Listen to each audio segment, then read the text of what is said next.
Fala família Palmeiras, mais um vídeo no canal, semana decisiva de Libertadores e você já sabe, tudo que rola no mundo Palmeiras você fica sabendo aqui, então se você não é inscrito no canal, se inscreve agora, deixa o seu joinha, dá um like, hype o vídeo, dá aquela força pra nós família e assiste até o final, porque daqui a pouquinho a gente vai conversar um pouquinho sobre esse atual momento do Palmeiras, mas agora bora lá ver as principais notícias e informações do Verdão e toda a repercussão na mídia, família, avante palestra! Agora a gente vai seguir com notícias do Palmeiras, que começou com tudo a semana e agora é Libertadores.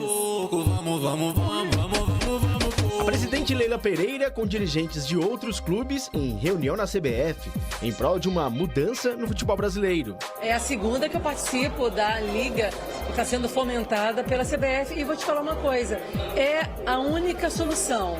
Eu não acredito nessas ligas como a Libra, como a FFU, não vai conseguir a união dos clubes para que realmente se forme uma liga única em prol do futebol brasileiro. Jogar uma Copa do Mundo para mim é especial. Presidente feliz, o palmeirense John Arias vai jogar a Copa do Mundo como um dos principais nomes da seleção da Colômbia. Que se sonhava com algum dia estar do outro lado da televisão. Mas antes disso tem jogo importante. Abel Ferreira escapou de uma punição. Na quinta-feira, na Arena Palmeiras, o Verdão recebe o Júnior Barranquilla da Colômbia e precisa vencer para não passar sufoco na última rodada da fase de grupos e se classificar para as oitavas de final da Copa Libertadores. Vai ser um jogo muito difícil, mas a gente tem totais condições de ganhar e se classificar. E a torcida, como sempre, eles vêm apoiando a gente, vêm sempre incentivando, torcendo e não acredito que vai ser diferente de quinta-feira não. Eles vão fazer um grande show e, se Deus quiser e a gente estiver focado, vamos conseguir sair com a vitória e ser classificado. Essa classificação pode selar de vez a paz entre Abel Ferreira com a torcida organizada, mas também, se não houver paz... O Abel sabe que em qualquer situação eu vou estar ao lado dele porque eu conheço o trabalho do Abel, eu estou diariamente no Palmeiras. Genuinamente sinto dos torcedores do Palmeiras carinho, respeito e gratidão. E entendo, porque faz parte, quando as coisas não correm tão bem, que haja contestação. Vamos ficar sem ver o Guardiola. O Guardiola teve 10 anos no City e ganhou 20 títulos.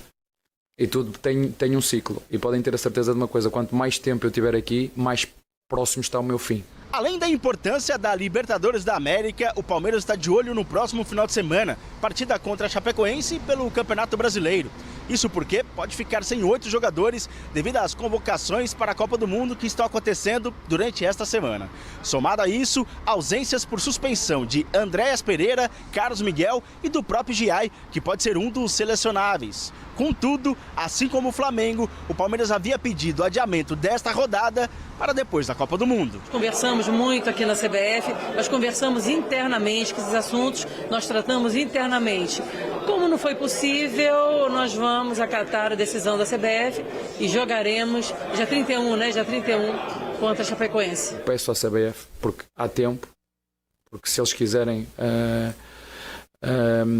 adiar e colocá-la mais cedo, porque nós vamos ter 50 dias sem competição, isso é possível de fazer.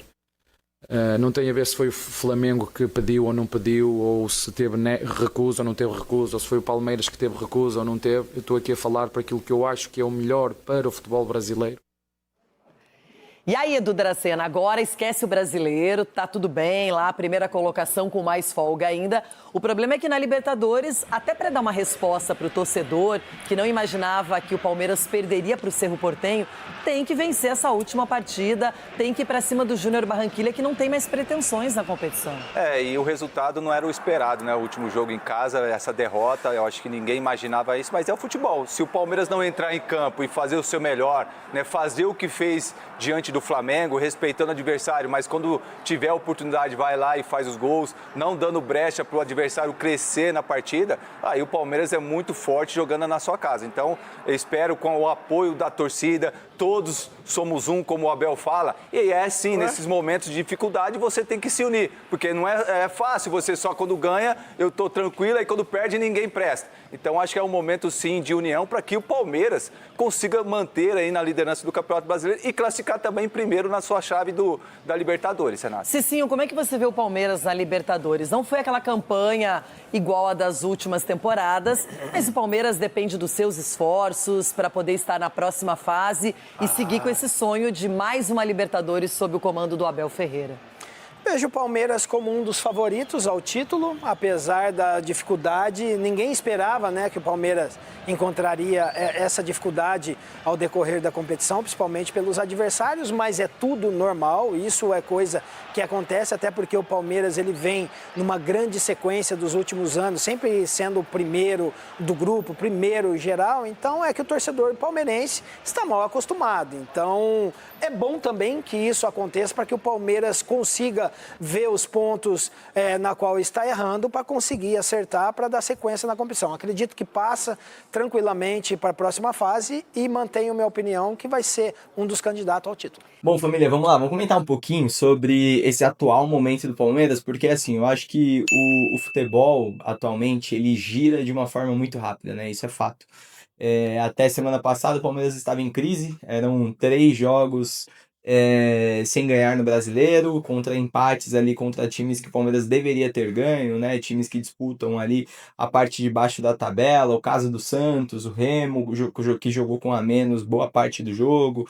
Aí empatamos com o Cruzeiro, ainda que tenha sido um jogo bom, com oportunidade de vencer, não conseguimos ser efetivos. E aí depois vem e perde para o Cerro em casa, coloca em xeque a possível classificação para a Libertadores. E aí depois de 2 dias, 3 dias, o Palmeiras vence o Flamengo da maneira que foi, 3-0, e aí parece que tudo que aconteceu antes se apagou, que a crise foi embora, que, enfim, o Palmeiras está caminhando nas nuvens, e aí a gente começa a ouvir a mídia exaltar o Palmeiras, né? Até mesmo uma matéria para você entrar no Globo Esporte aí vai falar que o Palmeiras é um time sólido em meio a um brasileiro que está em ruínas, enfim, por diversos motivos diferentes, calendário, lesões, né, times que vêm encontrando dificuldade ao longo dessa temporada. O Palmeiras tem sido um time mais estável ao longo do Brasileirão, até por isso está na liderança com uma certa vantagem perante seus adversários. Então, assim, cara, a gente tem aí alguns pontos, né, que acontecem após uma vitória como essa diante do Flamengo, da maneira como foi. Agora, eu acho que nós, torcedores, jogadores do Palmeiras, diretoria, nós precisamos, e até comissão técnica, nós precisamos ter a cabeça muito no lugar para não cair nesse conto de fadas de que o time do Palmeiras é um time perfeito. E a gente precisa entender que essa vitória diante do Flamengo, ela não apaga tudo que aconteceu anteriormente. E não só nos últimos 10 dias, mas nos últimos 3 anos, né? Eu acho que a gente precisa ter uma consciência muito tranquila e muito clara a respeito daquilo que nós precisamos melhorar enquanto equipe. É fato que o time do Palmeiras não rende há muito tempo.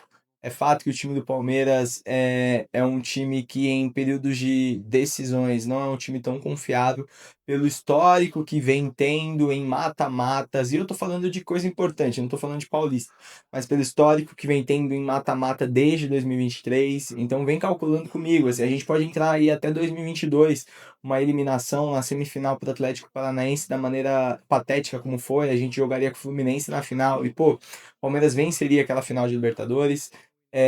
2023, a derrota para o pior Boca Juniors da história, numa semifinal, onde o Fluminense não minto, a gente, naquela do Atlético Paranaense, a gente enfrentaria o Flamengo. Já em 2023, a gente enfrentaria o Fluminense na final, vencendo o Boca Juniors, e perdemos, né, não conseguimos nos classificar. Em 2024, eliminação para Botafogo e Flamengo em Copa do Brasil e Libertadores.